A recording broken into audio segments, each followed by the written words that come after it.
Marcel Proust, A la busca del tiempo perdido. La prisionera. Desde por la mañana, con la cabeza vuelta todavía contra la pared y antes de haber visto por encima de las grandes cortinas de la ventana de qué matiz era la raya de la luz, ya sabía yo el tiempo que hacía. Me lo habían hecho saber los primeros ruidos de la calle, según que me llegaran amortiguados y desviados por la humedad o vibrantes como flechas en el aire resonante y vacío de una mañana espaciosa, glacial y pura. En el rodar del primer tranvía ya había notado yo si iba aterido en la lluvia o rumbo hacia el azul.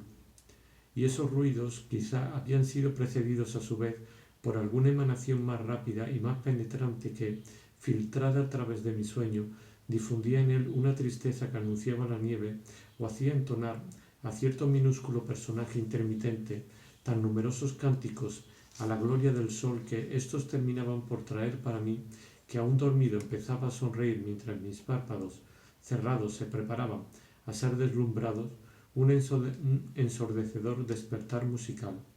Por otra parte, fue sobre todo desde mi cuarto desde donde percibí la vida exterior durante ese periodo. Sé que Bloch contó que cuando venía a verme por la noche oía un rumor de conversación. Como mi madre estaba en Combray y él nunca encontraba a nadie en mi cuarto, dedujo que hablaba solo. Cuando mucho más tarde supo que Albertín vivía entonces conmigo, comprendiendo que yo lo había ocultado a todo el mundo, declaró que por fin veía la razón de que en esa época de mi vida nunca quisiese yo salir. Se equivocó. Era por lo demás muy disculpable, pues la realidad, incluso si es necesaria, no es completamente previsible. Quienes descubren de la vida de otro algún detalle exacto se apresuran a sacar consecuencias que no lo son y ven en el hecho recién descubierto la explicación de cosas que precisamente no guardan ninguna relación con él. Cuando ahora pienso que, a nuestro regreso de Balbec, mi amiga había venido a vivir en París bajo mi mismo techo, que había renunciado a la idea de hacer un crucero, que tenía su habitación a 20 pasos de la mía, al final del pasillo, en el gabinete con tapices de mi padre, y que todas las noches, muy tarde, antes de dejarme, deslizaba en mi boca su lengua como un pan cotidiano, como un alimento nutricio y dotado del carácter casi sagrado de toda carne, a la que los sufrimientos que hemos padecido por su causa han terminado por conferir una especie de dulzura moral. Lo que evoco de inmediato por comparación no es la noche que el capitán de Borodino me permitió pasar en el cuartel por un favor que en última instancia solo curaba un malestar efímero, sino aquella en que mi padre envió a mamá a dormir a la pequeña cama al lado de la mía. A tal punto la vida, si debe librarnos una vez más de un sufrimiento que parecía inevitable, lo hace en condiciones distintas, a veces tan opuestas que casi parece sacrilegio constatar la identidad de la gracia otorgada. Cuando Albertín sabía por François que en la oscuridad de mi cuarto con las cortinas aún echadas yo no dormía, no se preocupaba si hacía un poco de ruido al lavarse en su gabinete de aseo. Entonces, a menudo, en lugar de esperar a una hora más tardía, yo iba a un cuarto de baño contiguo al suyo y que era agradable. Antes, un director de teatro gastaba centenares de miles de francos en constelar de esmeraldas auténticas el trono en el que la diva encarnaba un papel de emperatriz.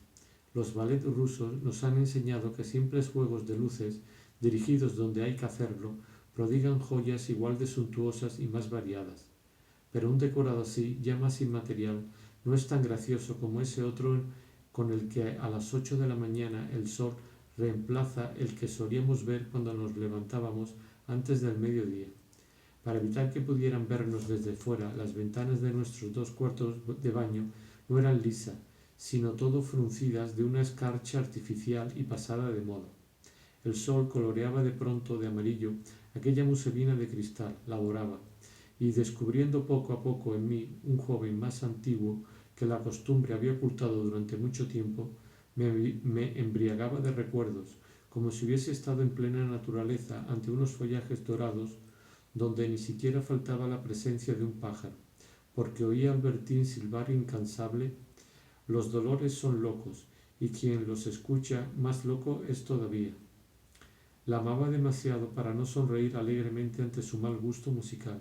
Por lo demás, esa canción había entusiasmado el verano anterior a Madame Bontemps, quien muy pronto oyó decir que era una bobada, de modo que, en lugar de pedir a Albertín que la cantase cuando tenía invitado, la sustituyó por una canción de adiós brota de fuentes agitadas, que a su vez también se convirtió en esa vieja cantinela de Massenet, con la que la pequeña nos machacaba los oídos.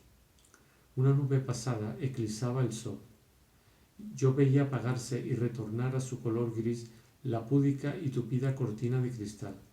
Los tabiques que separaban nuestros dos cuartos de aseo, el de Albertín, en todo igual al mío, era un cuarto de baño que mamá, por tener otro en la parte opuesta del piso, no había utilizado nunca para no hacerme ruido.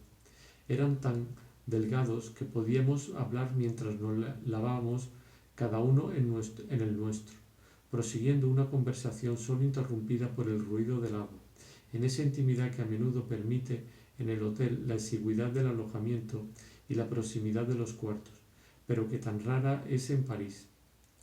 Otras veces seguía acostado, fantaseando todo el tiempo que quería, porque había orden de no entrar nunca en mi cuarto hasta que hubiese llamado, cosa que, debido a la incómoda posición en que había colocado la pera eléctrica encima de mi cama, exigía tanto tiempo que a menudo, harto de tratar de alcanzarla y contento de estar solo, seguía unos instantes casi dormido de nuevo.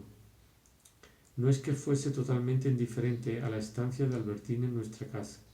Su separación de las amigas lograba evitar a mi corazón nuevos sufrimientos. Lo mantenía en un reposo, en una cuasi inmovilidad que lo ayudaría a curar. Pero, en resumidas cuentas, aquella calma que me procuraba mi amiga era apaciguamiento del dolor, más que alegría. No es que no me permitiera disfrutar de muchas a las que el dolor demasiado vivo me había cerrado, pero esas alegrías, lejos de debérselas a Albertín, que por otra parte ya apenas me parecía guapa y con la que me aburría, a la que tenía la impresión nítida de no amar, las saboreaba en cambio mientras Albertín no estaba a mi lado. Por eso, para empezar la mañana, no la mandaba llamar inmediatamente, sobre todo si el tiempo era bueno. Durante unos instantes, y sabiendo que me hacía más feliz que ella, me quedaba a solas con el pequeño personaje interior, saludador canoro del sol y del que ya he hablado. De los que componen nuestro individuo, no son los más aparentes los que nos resultan los más esenciales. Cuando la enfermedad haya terminado de derribarlos uno tras otros, en mí todavía han de quedar 2 o 3 que tardarán en morir más que los restantes, en particular cierto filósofo que sólo es feliz cuando ha descubierto entre dos obras, entre dos sensaciones, una parte común. Pero a veces me he preguntado si el último de todos no será ese hombrecillo extraordinariamente parecido a otro que el óptico de Combray había colocado detrás de su vitrina para indicar el tiempo que hacía y que se quitaba el capuchón en cuanto salía el sol para ponérselo de nuevo si iba a llover. Conozco de ese hombrecillo su egoísmo. Puedo sufrir una crisis de ahogos que sólo calmaría la venida de la lluvia. A él le tiene sin cuidado, y a las primeras gotas tan impacientemente esperada, perdiendo su alegría, vuelve a ponerse malhumorado el capuchón. Estoy seguro, en cambio, de que durante mi agonía, cuando todos mis otros yo hayan muerto, si un rayo de sol llega a brillar mientras lanzo mis últimos suspiros, el barométrico personajillo se sentirá muy a gusto y se quitará el capuchón para cantar. Ah, por fin hace buen tiempo. Llamaba con la campanilla François. Abría Le Figaro. Buscaba y constataba que no figuraba en él un artículo o supuesto tal que había enviado ese periódico y que no era un poco retocada, sino la página recientemente encontrada, escrita tiempo atrás en el coche del doctor Percepit, mientras miraba los campanarios de Martinville. Luego leía la carta de mamá. Le parecía extraño, chocante, que una muchacha viviese sola conmigo. El primer día, en el momento de dejar Balbec, al verme tan desdichado e inquieta por dejarme solo, mi madre quizá había sido feliz al saber que Albertín se marchaba con nosotros y al ver que al lado de nuestros propios baúles junto a los que yo había pasado la noche llorando en el hotel de Balbec, habían cargado en el trenecito los de Albertín, estrechos y negros, cuya forma me había parecido la de ataúdes y de los que no sabía si iban a traer a la casa la vida o la muerte. Pero ni siquiera me lo había preguntado, totalmente entregado, en la mañana radiante, después del terror de tener que seguir en Balbec, a la alegría de llevarme a Albertín conmigo. Mas si al principio mi madre no había sido hostil a este proyecto, hablando con amabilidad a mi amiga como una madre cuyo hijo acaba de ser gravemente herido y que está agradecida a la joven amante que lo cuida abnegada, lo había sido después, cuando se hubo realizado por completo y en demasía, y la estancia de la muchacha se prolongaba en nuestra casa y en nuestra causa en ausencia de mis padres. Mas no puedo decir que esa hostilidad de mi madre se la manifestase nunca. Como en otro tiempo, cuando dejara de atreverse a reprocharme mi nerviosismo, mi pereza, ahora evitaba por escrúpulo que en ese momento quizá no adiviné del todo o no quise adivinar, arriesgarse expresando ciertas reservas sobre la joven con la que le había dicho que iba a casarme, a ensombrecer mi vida, a volverme más tarde menos devoto de mi mujer, a sembrar acaso, cuando ella ya no existiera, el remordimiento de haberla apenado casándome con Albertín. Mamá prefería aparentar que aprobaba una elección de la que suponía que no iba a poder hacerme desistir. Mas todos los que la vieron en esa época me han dicho que al dolor de haber perdido a su madre se añadía un aire de perpetua preocupación.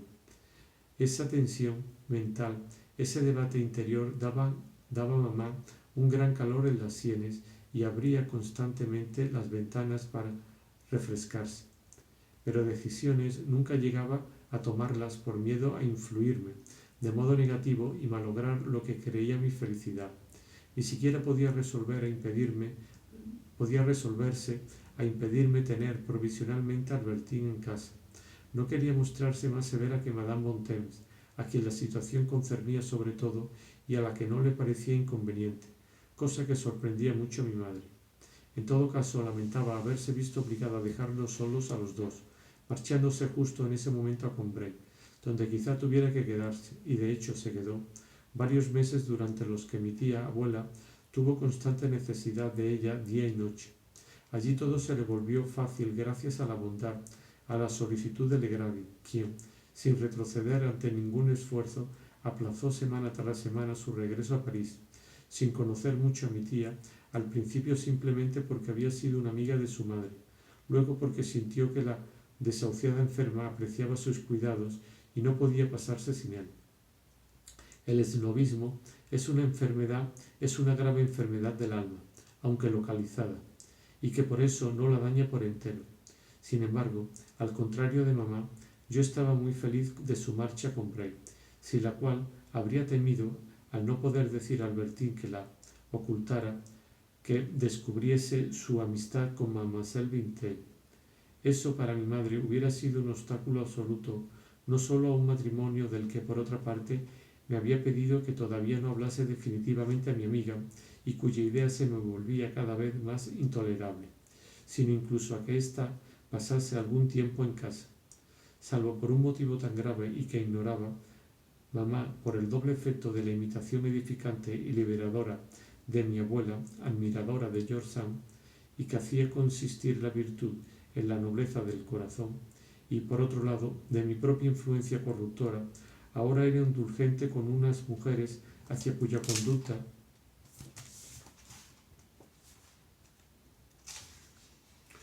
hubiera mostrado severa en el pasado, o incluso hoy de haberse tratado de sus amigas burguesas de París o de Combray, pero cuya grandeza de alma yo elogiaba y a las que ella perdonaba mucho porque era mucho lo que me quería.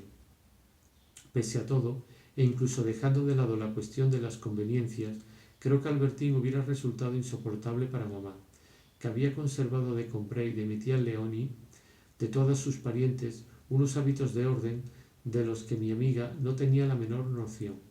No habría cerrado una puerta y, en cambio, Cuando una puerta estaba abierta, le habría preocupado entrar menos de lo que preocupa a un perro o a un gato. Lo que la encantaba, aunque fuese un poco incómodo, era estar así en la casa, menos como una muchacha que como un animal doméstico que entra en una habitación, que sale de ella, al que uno encuentra donde menos se espera y que venía, para mí era un descanso profundo, a echarse en la cama a mi lado, a hacerse en ella un sitio de donde ya no se movía, sin molestar como hubiera hecho una persona. Sin embargo, acabó por adaptarse a mis horas de sueño, por intentar no solo no entrar en mi cuarto, sino no hacer ruido antes de que yo hubiese llamado. Fue François la que le impuso esas reglas. Era de aquellas sirvientas de Combray sabedoras del valor de su amo y de que lo menos que pueden hacer por él es que le den lo que ellas consideran que se les debe. Cuando un visitante no habitual daba a François una propina para que la compartiese con la fregona, apenas se había tenido tiempo el donante de entregarle la moneda cuando François, con una rapidez solo comparable a su discreción y a su energía, había dado instrucciones a la chica que iba a dar las gracias no a media voz, sino abiertamente y en voz alta como François le había dicho que había de hacerlo, que debía que hacerlo. El párroco de Combray no era un genio, pero también sabía lo que debía hacerse. Bajo su dirección, la hija de unos primos protestantes de Madame Sacerat se había convertido al catolicismo y la familia se había portado muy bien con él. Se habló de matrimonio con un noble de Méséglise. Los parientes del joven escribieron, para recabar información, una carta bastante insolente en la que se aludía con desprecio a los orígenes protestantes.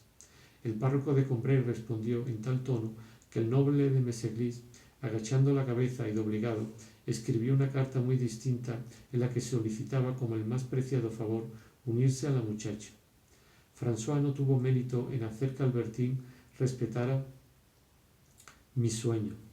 Estaba imbuida de la tradición, por un silencio que guardó o por la contestación perentoria que dio a una propuesta de entrar en mi cuarto o hacer que me pidiera algo que Albertine había debido formular de manera inocente. Ésta comprendió estupefacta que se encontraba en un mundo extraño, de costumbres desconocidas, regulado por unas leyes de vida que no se podía pensar en infringir. De hecho, ya había tenido un primer presentimiento en Balbec, pero en París ni siquiera intentó oponer resistencia y esperó pacientemente cada mañana mi campanillazo para atreverse a hacer ruido. La educación que François le dio también fue saludable, además, para nuestra vieja sirvienta, calmando poco a poco los gemidos que no cesaba de lanzar desde el regreso de Balbec, porque en el momento de subir al trenecito se dio cuenta de que había olvidado despedirse de la gobernanta del hotel, persona bigotuda que vigilaba los pisos y apenas conocía a François, pero que había sido relativamente cortés con ella. François quería a toda costa volver atrás, apearse del tren, regresar al hotel, despedirse de la gobernanta y no partir hasta el día siguiente. La sensatez y sobre todo mi súbito horror por Balbec me impidieron concederle esa gracia, pero François contrajo por ello un mal humor enfermizo y febril que el cambio de aires no había bastado para hacer desaparecer y que se prolongaba en París, porque según el código de François, tal como está ilustrado en los bajorrelieves de Saint André des Champs, desear la muerte de un enemigo y aun dársela no está prohibido, pero es horrible no hacer lo debido, no devolver una atención, no despedirse antes de marcharse, como un verdadero patán de una gobernanta de piso. Durante todo el viaje, el recuerdo incesante, renovado, de no haberse despedido de aquella mujer, había hecho subir a las mejillas de François un preocupante color vermellón, y si se negó a beber y a comer hasta París, quizá fue por ese recuerdo, porque ese recuerdo le ponía un peso real en el estómago. Cada clase social tiene su patología, más aún que por castigarnos. Entre los motivos que inducía a mamá a enviarme todos los días una carta, y una carta en la que nunca faltaba alguna cita de Madame de Sévigné, estaba el recuerdo de mi abuela. Mamá me escribía: Madame Sacerat nos ha ofrecido uno de esos desayunos cuyo secreto solo ella posee y que, como hubiera dicho tu pobre abuela citando a Madame de Sévigné, nos arrancan de la soledad sin aportarnos compañía. En mis primeras respuestas cometí la estupidez de escribirle a mamá.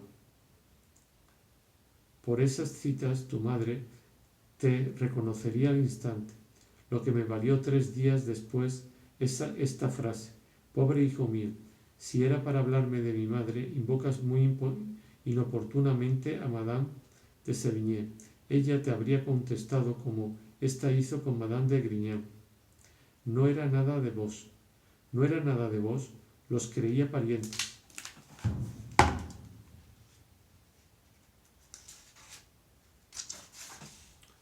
Entretanto, yo oía los pasos de mi amiga que salían de su habitación o entraban en ella.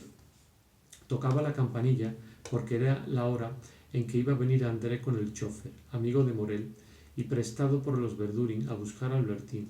A esta le había hablado de la posibilidad lejana de casarnos, pero nunca lo había hecho formalmente. Ella misma, por discreción, cuando le dije, no sé, pero quizá sería posible, había movido la cabeza con una sonrisa melancólica diciendo, no, no lo sería, que significaba, soy demasiado pobre. Y entonces, a pesar de añadir que no hay nada menos seguro cuando se trataba de planes de futuro, ahora hacía todo lo posible por distraerla, por volverle agradable la vida, tratando quizá también inconscientemente de hacerle desear con ello casarse conmigo. Ella misma se reía de todo aquel lujo. ¿Qué cara pondría la madre de Andrea al verme convertida en una dama rica como ella? Lo que se dice, una dama con caballos, coches y cuadros. ¿Cómo? Nunca le había contado que decía eso. Oh, es todo un personaje. Lo que me extraña es que eleve los cuadros a la dignidad de los caballos y los coches. Porque más tarde se verá que, pese a las estúpidas formas de hablar que todavía conservaba, Albertín había progresado de una manera extraordinaria, cosa que me dejaba indiferente, porque las dotes intelectuales de una mujer siempre me han interesado tan poco que, si se las he hecho notar a una o a otra, ha sido por pura cortesía. Quizás solo el singular talento de Celeste me hubiera agradado. A pesar mío, sonreía durante unos instantes cuando, por ejemplo, aprovechando que se había enterado de que Albertín no estaba, me abordaba con estas palabras: divinidad del cielo desposeída en un lecho. Yo le decía, pero vamos a ver, Celeste, ¿por qué divinidad del cielo? Ah, si cree que tiene usted algo que ver con los que viajan sobre nuestra miserable tierra, se equivoca de medio. Pero, ¿por qué depositada en un lecho? Ya ve que estoy acostado. Usted nunca está acostado. ¿Cuándo se ha visto una persona acostada de ese modo? Ha venido a posarse ahí. En ese momento su pijama, todo blanco, con esos movimientos de cuello, le dan un aire de paloma. Incluso sobre cosas tontas, Albertín se expresaba ahora de forma totalmente distinta a la niña que era solo unos pocos años antes en Baalbek. Llegaba a declarar incluso, a propósito de un acontecimiento político que reprobaba, me parece formidable. Y no sé si fue hacia esa época cuando aprendió a decir, para indicar que un libro le parecía mal escrito, es interesante, pero vamos, está escrito como por un cerdo. La prohibición de entrar en mi cuarto antes de que yo hubiese llamado la divertía mucho. Como había adoptado nuestro hábito familiar de las citas y utilizaba para ello las de obras de teatro que había representado en el convento y que yo le había dicho que me gustaban, siempre me comparaba con Asuero. Y la muerte es el primero de todo temerario, que a sus ojos se presenta sin haber sido llamado. Nada protege de esa orden fatal, ni el rango, ni el sexo, y el criminal es igual. Yo misma, que sobre su trono a su lado estoy sentada, a esa ley me encuentro sometida como cualquier otra, y para hablarle sin que esté previamente advertido es preciso que él me busque o al menos que me mande llamar. Físicamente también había cambiado. Sus largos ojos azules, más alargados, no habían conservado la misma forma. Tenía desde luego el mismo color, pero parecían haber pasado al estado líquido. Tanto que, si los cerraba, era como cuando con unas cortinas se impide ver el mar. De esa parte de ella era, desde luego, de la que cada noche, al dejarla, me acordaba sobre todo. Porque, por ejemplo, en cambio, todas las mañanas los rizos de su pelo me causaron mucho tiempo la misma sorpresa, como una cosa nueva que no hubiera visto nunca. Y sin embargo, por encima de la mirada risueña de una muchacha, ¿hay algo más bello que esa corona ensortijada de violetas negras? La sonrisa propone más amistad, pero los pequeños caracoles esmaltados de los cabellos en flor, más parientes de la carne, cuya transposición en pequeñas ondas parecen, atrapan con más fuerza el deseo. Nada más entrar en mi cuarto, saltaba sobre la cama y algunas veces definía mi género de inteligencia. Juraba con sincero arrebato que prefería morir a dejarme. Eran los días en que me había afeitado antes de hacerla venir. Era de esas mujeres que no saben discernir la razón de lo que sienten.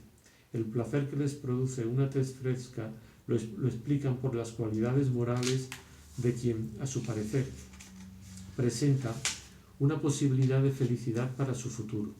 Una felicidad capaz, por otra parte, de menguar y volverse menos necesaria a medida que uno se deja crecer la barba. Le preguntaba dónde pensaba ir. Creo que André quiere llevarme al Esbot-Chaumont, que no conozco. Entre tantas otras frases, me resultaba imposible adivinar desde luego si bajo aquellas se escondía una mentira. Además, yo contaba con André para que me dijera todos los lugares a donde iba con Albertín. En Balbec, cuando me sentía demasiado harto de Albertín, había pensado decirle a André, mintiendo, mi pequeña André, si hubiera vuelto a verla antes, habría sido de usted de la que me hubiera enamorado. Pero ahora mi corazón está preso en otra parte. De todos modos podemos vernos mucho, porque mi amor por otra me hace sufrir mucho y usted me ayudará a consolarme. Y esas mismas palabras embusteras se habían vuelto verdad 3 semanas más tarde. En París, André quizás había creído que era de hecho una mentira y que la amaba. Que eran de hecho una mentira y que la amaba, como sin duda lo habría creído en Balbec, pues la verdad cambia hasta tal punto para nosotros que a los demás les cuesta mucho reconocerse en ella. Y como las había dispuesta a contarme todo lo que Albertín y ella hubieran hecho, le había pedido y ella había aceptado venir a buscarla casi cada día. Así podía quedarme en casa sin ninguna inquietud. Y ese prestigio de André, el de ser una de las muchachas de la pandilla, me permitía confiar en que obtendría cuanto yo quisiese de Albertín. Realmente ahora habría podido decirle con toda verdad que ella era capaz de tranquilizarme. Por otra parte, si había elegido a André, que resultaba que estaba en París, después de haber renunciado a su proyecto de volver a Balbec, como guía de mi amiga, se había debido a que Albertín me contó del afecto que su amiga había sentido por mí en Balbec, en un momento, en cambio, en el que yo temía resultarle molesto, y de haberlo sabido entonces, quizás fuese André a la que hubiera amado. —¿Que usted no lo sabía? —me dijo Albertín—, y pensar que entre nosotras bromeábamos con ello. Además, ¿no se dio cuenta de que ella se puso a imitar su modo de hablar, de razonar? Era impresionante. Sobre todo nada más dejarle. No había necesidad de que nos dijese si le había visto. Cuando llegaba, si venía de estar con usted, se notaba al instante. Nos mirábamos entre nosotras y nos echábamos a reír. Era como un carbonero que quisiese hacer creer que no es carbonero y está todo negro. Un molinero no necesita decir que es molinero. Se ve en el acto toda la harina que lleva encima. Todavía tiene la señal de los sacos que ha cargado. Con André pasaba lo mismo. Movía las cejas como usted, y además su cuello tan largo, en fin, no sé explicarme. Cuando cojo un libro que ha estado en su cuarto, aunque lo lea fuera, se nota que viene de su cuarto porque conserva algo de sus horribles fumigaciones. Es una nadería, no puedo decirle en qué consiste, pero es una nadería bastante simpática en el fondo. Cada vez que alguien hablaba bien de usted o parecía tenerle en gran consideración, André estaba en éxtasis. Pese a todo, para evitar que se hubiese preparado algo sin yo saberlo, aconsejaba renunciar ese día a Les Buttes-Chaumont e ir más bien a Saint-Cloud o a otra parte. No era desde luego, lo sabía, que amase a Albertín lo más mínimo. Quizá el amor no era otra cosa que la propagación de esos remolinos que, a raíz de una emoción, agitan el alma. Algunos habían removido profundamente la mía cuando en Balbec Albertín me había hablado de Mademoiselle Bintel, pero ahora se habían calmado.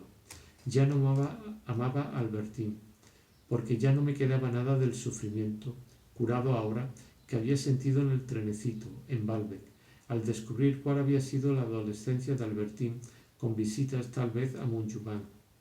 Durante demasiado tiempo había pensado que estaba curado todo aquello, pero por momentos ciertas maneras de hablar de Albertín me hacían suponer, no sé por qué, que en el curso de su vida todavía tan breve había debido de recibir muchos cumplidos, muchas declaraciones y recibirlas con placer, que es como decir con sensualidad. Por ejemplo, a propósito de cualquier cosa, decía, ¿de veras? ¿Es realmente cierto? Desde luego, si hubiese dicho como una ode cualquiera, ¿es realmente cierta esa mentira tan gorda?, no me habría inquietado, porque la ridiculez misma de la fórmula se hubiera explicado con una estúpida trivialidad de mentalidad femenina.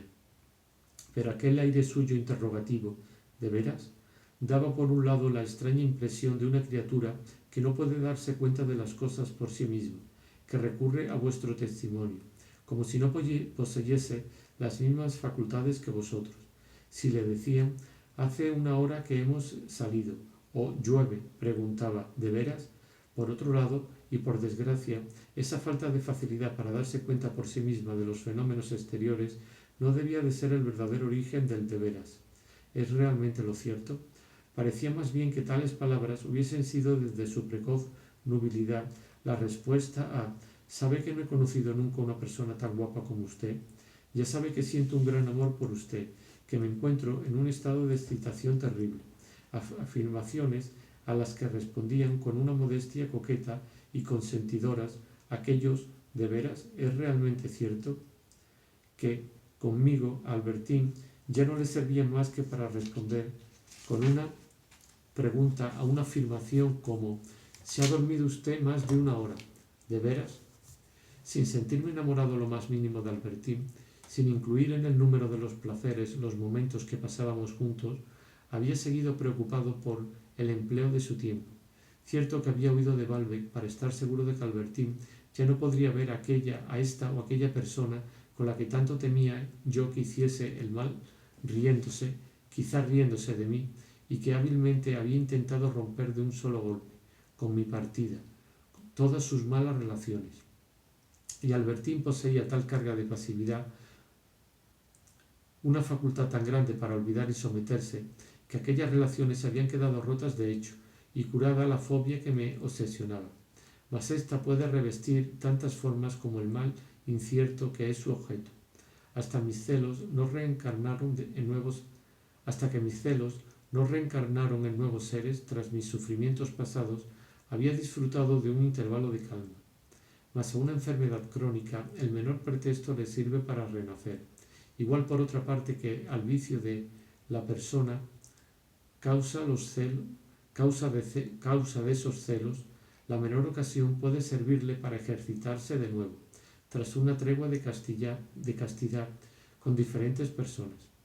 Había podido separar a Albertín de sus cómplices y exorcizar así mis alucinaciones, pero si era posible hacerle olvidar las personas, volver breves sus afectos, su inclinación al placer también era crónica, y quizás solo esperaba una ocasión para darse rienda suelta, y París las proporcionaba lo mismo que Baalbek. En la ciudad que fuese no tenía necesidad de buscar, porque el mal no está solo en Albertín, sino en otras para las que toda ocasión de placer es buena. La mirada de una, comprendida inmediatamente por la otra, acerca a las dos hambrientas, y a una mujer astuta le resulta fácil aparentar que no ve, y 5 minutos después ir hacia la persona que ha comprendido y la espera en una calleja, y con 2 palabras quedan citadas. ¿Quién lo sabrá jamás? Y era además tan sencillo para Albertín decirme, para que todo siguiese su curso, que deseaba volver a ver determinados alrededores de París que le habían gustado. Por eso bastaba que volviese demasiado tarde, que su paseo hubiera durado un tiempo inexplicable, aunque quizá facilísimo de explicar sin recurrir a ninguna razón sensual para que mi mal renaciese, unido esta vez a mi imaginación, que no se referían a Baalbek, y que, igual que las anteriores, yo me esforzaría por destruir, como si la destrucción de una causa efímera pudiera entrañar la de un mal congénito. No me daba cuenta de que, en esas destrucciones en que tenía por cómplice La capacidad de Albertín para cambiar, su poder de olvidar, casi de odiar, el objeto reciente de su amor, causaba a veces un dolor profundo a este o aquel de aquellos seres desconocidos con los que había encontrado sucesivamente el placer, ni que de ese dolor yo la causaba ni de que ese dolor yo lo causaba en vano, porque ellos serían abandonados, reemplazados, y paralelamente al camino jalonado por tantos abandonos que ella cometería a la ligera, para mí continuaría otro camino implacable, apenas interrumpido por brevísimas treguas. De modo que, pensándolo bien, mi sufrimiento solo podía acabar con Albertín o conmigo.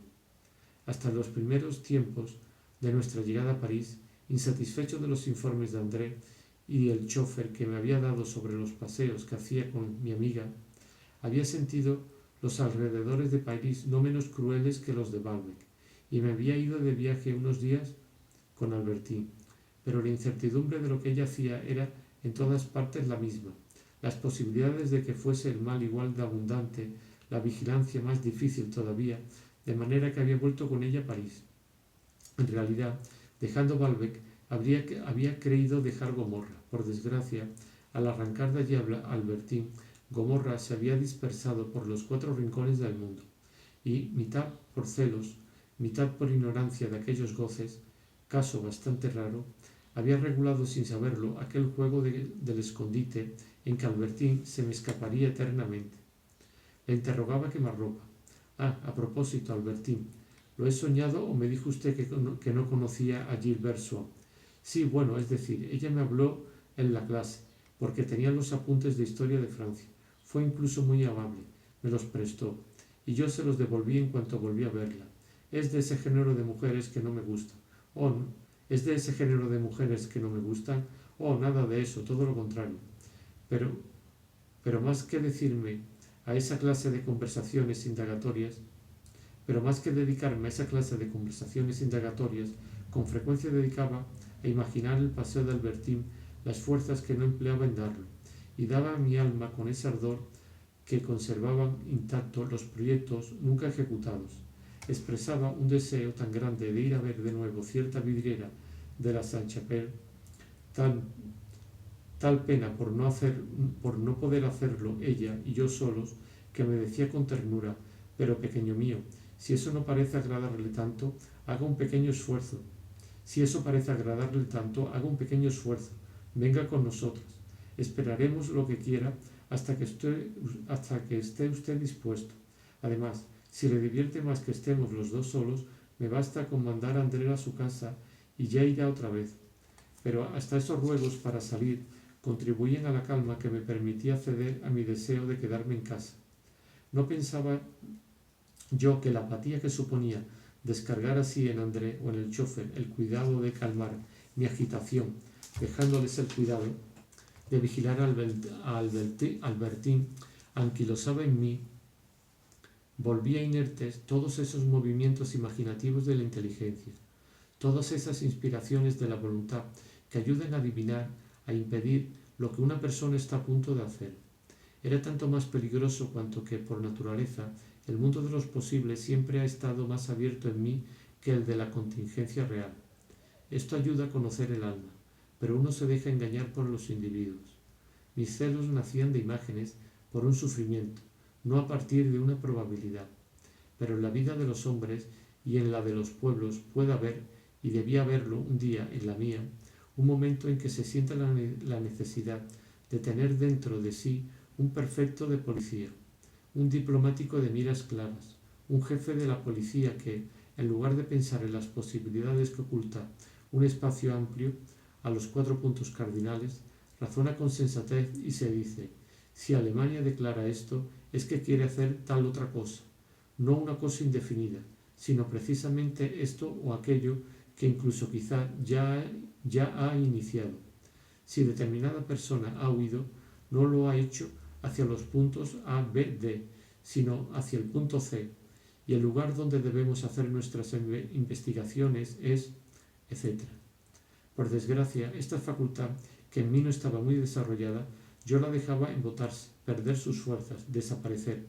Al acostumbrarme a estar tranquilo desde el momento en que otros se ocupaban de vigilar por mí. En cuanto a la razón de aquel deseo, me hubiera resultado desagradable decírsela a Albertín.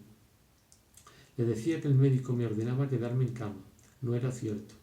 Y de haberlo sido, sus prescripciones no hubieran podido impedirme acompañar a mi amiga.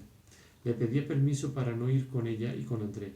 Solo diré una de las razones, que era una razón de prudencia.